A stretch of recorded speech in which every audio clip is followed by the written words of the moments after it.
नमस्कार, स्वागत है आपका झारखंड समाचार में। झारखंड में चंपई सोरेन ने स्टूडेंट्स को दिया तोहफा। शुरू की मांगी मुंडा छात्रवृत्ति योजना, 10वीं पास को कैसे मिलेगा लाभ। संथाल को अबू आवास योजना की सौगात। सीएम चंपई सोरेन ने 24,000 लाभुकों के खाते में डाली अबू आवास की पहली किस्त। वहीं झारखंड में मौसम बदलेगा मिजाज, अगले 2 दिन इन जिलों में पड़ेगी ओले। आईएमडी ने जारी किया येलो अलर्ट। और 27 लाख में तय हुआ था जेएसएससी सीजीएल के पेपर लीक का सौदा। वहीं चंपई सोरेन का बड़ा ऐलान, झारखंड सरकार 20 लाख परिवारों को देगी घर, बोले शिकायत मिलने पर होगी कार्यवाही। तो वहीं चंपई सोरेन सरकार किसानों पर मेहरबान हुई है, इस फैसले से 8 लाख लोगों को होगा डायरेक्ट लाभ। तो अब तक इस सभी बड़ी खबरों पे बात करेंगे, पर उससे पहले आपसे छोटी सी अनुरोध है कि कृपया वीडियो को एक प्यारा सा लाइक अवश्य कर दीजिएगा, क्योंकि आपका एक लाइक करना ही हमारे मेहनत का फल होता है। तो शुरुआत करते हैं आज की पहली और बड़ी खबर से।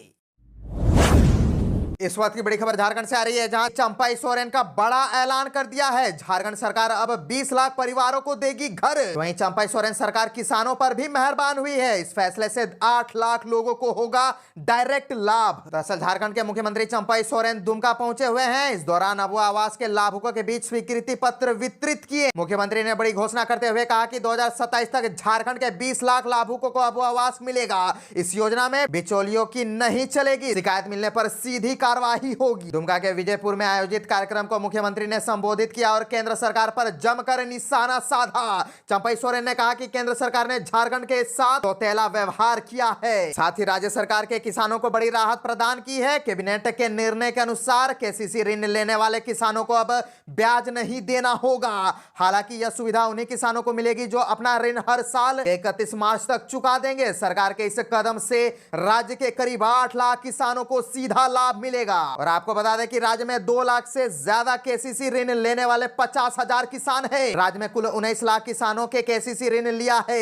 ऐसे में अब बैंक की जिम्मेदारी बढ़ जाती है कि वह किसानों को मुफ्त में केसीसी ऋण लोन के बारे में जानकारी दे, ताकि ज्यादा से ज्यादा किसान इसका फायदा उठा सके। और आपको बताते चले कि केसीसी ऋण का ब्याज चुकाने के लिए राज्य सरकार ने 25 करोड़ रुपए का आवंटन किया है। उक्त राशि किसान को डीबीटी के माध्यम से उनके खाते में भेजी जाएगी। किसानों को केसीसी ऋण लेकर खेती को बढ़ावा देने और लगातार सुखाड़ की स्थिति को देखते हुए राज्य सरकार किसानों पर आर्थिक बोझ कम करना चाह रही थी। इसीलिए कृषि विभाग की ओर से केसीसी ऋण पर बचे 1% ब्याज को भी अपने से वहन करने का निर्णय लिया है।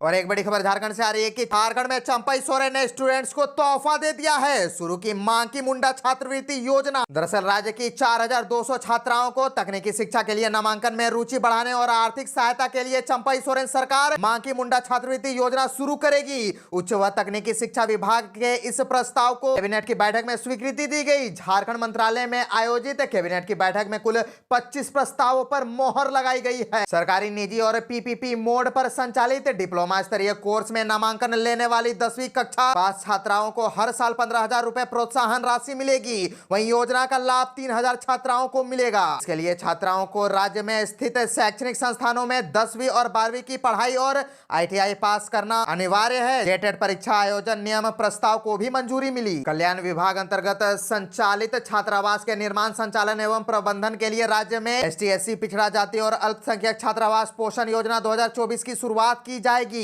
और आपको बता दें कि मुख्यमंत्री चंपई सोरेन की अध्यक्षता में प्रोजेक्ट भवन में हुई कैबिनेट की बैठक में इस प्रस्ताव पर हरी झंडी मिली है।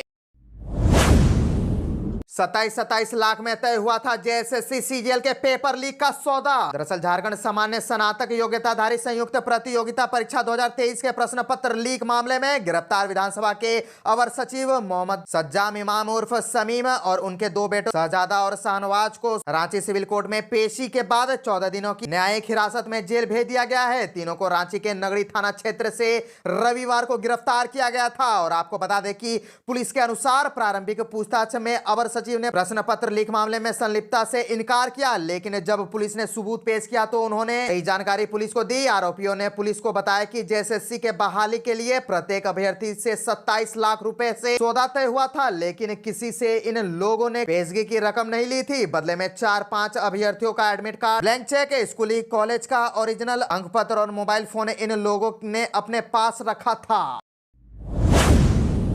झारखंड में मौसम बदलेगा मिजाज, अगले 2 दिन तक जिले में पड़ेंगे ओले। आईएमडी ने जारी किया येलो अलर्ट। झारखंड में रांची समेत राज्य के मौसम में बदलाव हुआ है। चक्रवाती तूफान के कारण मौसम में यह बदलाव हुआ है। मौसम वैज्ञानिक अभिषेक आनंद ने बताया कि कर्नाटक से अंदरूनी हिस्से से लेकर विदर्भ तक निम्न दबाव बना है, इससे राज्य का मौसम बदला है। उन्होंने कहा कि आज राज्य में अच्छी बारिश हो सकती है। मौसम में बदलाव के बाद रांची सहित राज्य के पश्चिमी, उत्तर पूर्वी व मध्य भाग में बादल छाए रहे।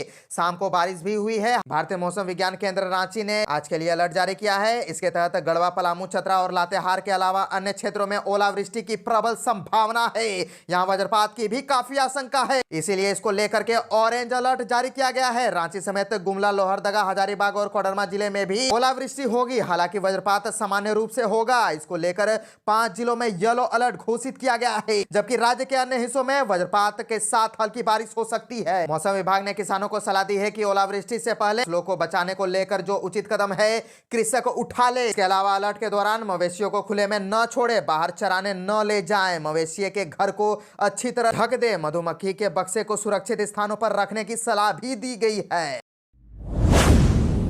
रांची में ईडी की बड़ी छापेमारी, हेमंत सोरेन और अभिषेक प्रसाद पिंटू के करीबियों के ठिकानों पर दबिश। रांची में ईडी की टीम ने हेमंत सोरेन और अभिषेक प्रसाद पिंटू के करीबियों के ठिकानों पर रेड मारी है। कोकर और अशोकनगर इलाके में ये कार्रवाई हो रही है। कोकर के अयोध्यापुरी में जमीन कारोबारी रमेश गोप के यहाँ ईडी की टीम ने छापा मारा है। इस छापेमारी के तार भी बड़गाई अचल में हुए जमीन घोटाले से जुड़े हैं। बताया जाता है कि रमेश गोप बड़गांव अचल के सीआई भानु प्रताप प्रसाद के करीबी हैं। इसके अलावा भी ईडी ने कुछ जगहों पर छापेमारी की है।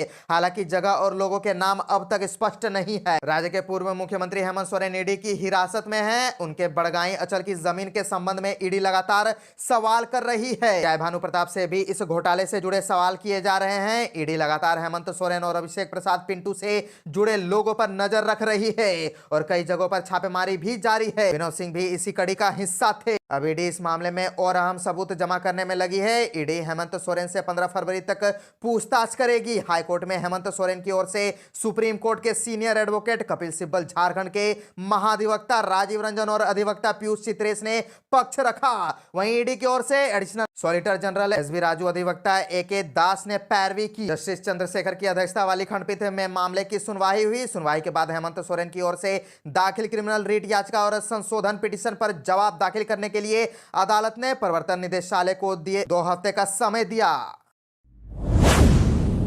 झारखंड विधानसभा का बजट सत्र 23 फरवरी से शुरू होगा। राज्यपाल के अभिभाषण के साथ विधानसभा का बजट सत्र 23 फरवरी से शुरू होकर 2 मार्च तक चलेगा। बजट सत्र आहूत करने के प्रस्ताव को झारखंड के राज्यपाल सीपी राधाकृष्णन की ओर से मंजूरी मिल गई है। चंपई सोरेन की सरकार 27 फरवरी को 2024-25 का बजट सत्र पेश करेगी। विधानसभा का बजट सत्र 2 मार्च तक चलेगा और कुल 7 दिनों का सत्र होगा। इससे पहले झारखंड में सियासी हलचल के बीच विधानसभा का बजट सत्र 9 फरवरी से शुरू होने वाला था और वर्ष 2024-25 का बजट 16 फरवरी को पेश किया जाना था। हालांकि कैबिनेट विस्तार नहीं होने की वजह से बजट सत्र की तारीख आगे बढ़ाने का विचार किया गया। 16 फरवरी को चंपई सोरेन की सरकार के मंत्री शपथ लेंगे।